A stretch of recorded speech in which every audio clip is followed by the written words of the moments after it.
Hello, I'm Kawena Charlot, the director of the Intuitive Path Academy. And today I'm going to talk about setting space. So, this is one of the tools that's in the intuitive meditation class. And setting a physical space is a really handy little tool to have in your energetic toolkit. So, why would we need to set space? Well, since everything is energy, everything can pick up energy. So you've probably walked into a house or a room and felt uncomfortable. You've probably noticed one of those rooms where everybody had maybe plastic on the cover. Everything was really nice and it probably had a lot of energy on it saying, stay out of here. So people pick up what's going on. Maybe you had a guest come and stay and the house didn't feel right after that because that person might have brought in a lot of their own energy and pictures.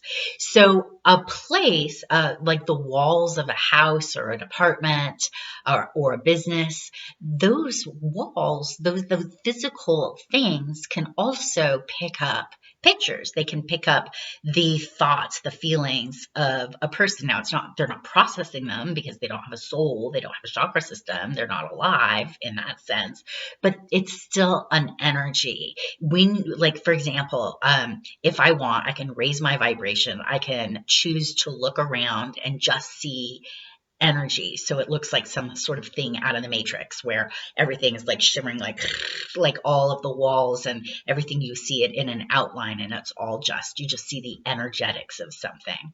So for example, that energetics, if say somebody had a fight in a house, that the walls there could have picked up that energy of sadness. Now, really what it is those people just kind of threw their energy around and it's stuck. It's like spaghetti against the wall. It all just right over there.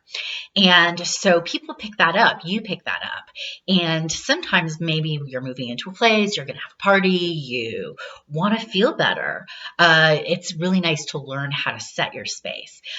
So you can kind of learn how to clean all that off, learn how to create a new vibration that you kind of want to put there. You can bring it in, and we call it setting space. And as a result of setting space, people a lot of times feel more comfortable, more relaxed, more at home in their location. Another benefit of setting space is it's just like with your body, when you're creating kind of like a absorbent barrier, you're also creating that in a space. So we live in an interdimensional world, right? So maybe there was a spirit, or maybe if you're in an apartment, you're sharing walls with some people that are maybe doing some stuff that you don't like. I lived in downtown Portland for a while, and marijuana was legalized, and a whole bunch of people started smoking, and it started bringing in a bunch of energy that I wasn't comfortable with in my house. So I set space. I mean, it was already set, but I reset it in order to keep that stuff out, and it was a lot more comfortable. So people are sharing space. Also, you can share space if you're in a location and say you have a roommate situation. I have a lot of students that are young and they have roommates, and they're like, how do I do this? Well, they set their space to be completely different than the rest of the house.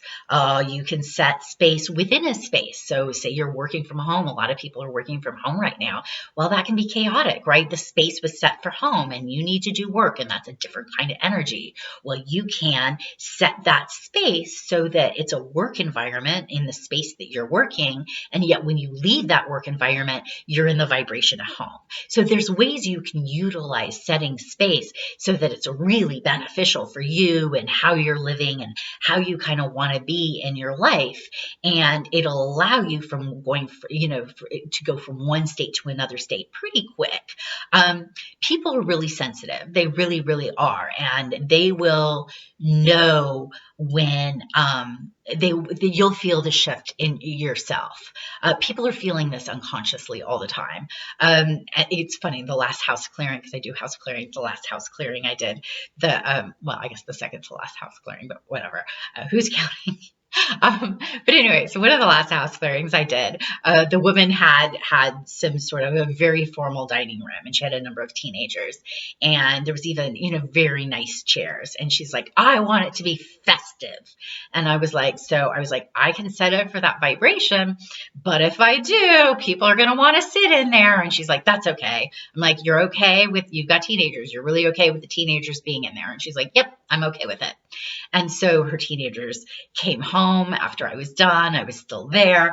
And one of the teenage friends was like, went straight into where I had just cleaned it, plopped himself down on one of the chairs, started like laughing and doing things. And I was like, has he ever been in there before? She's like, never. They never go there. It was always like that kind of empty, dead room in a way. Why? Because it had been set for, this is formal, this is for special occasions, keep out, the furniture's nice, I don't want you here. But we changed that vibration. All of a sudden they're like, yay, and they're all jumping and they're playing games. So you may or may not want to set your formal space for something like that, but you can set it for all kinds of things. It's really up to you. So that's one of the tools that I teach in the intuitive meditation class. So feel free to check it out at intuitivepathacademy.com or KawenaCharlot.com. I look forward to chatting with you guys in the future. Have a good day. Bye-bye.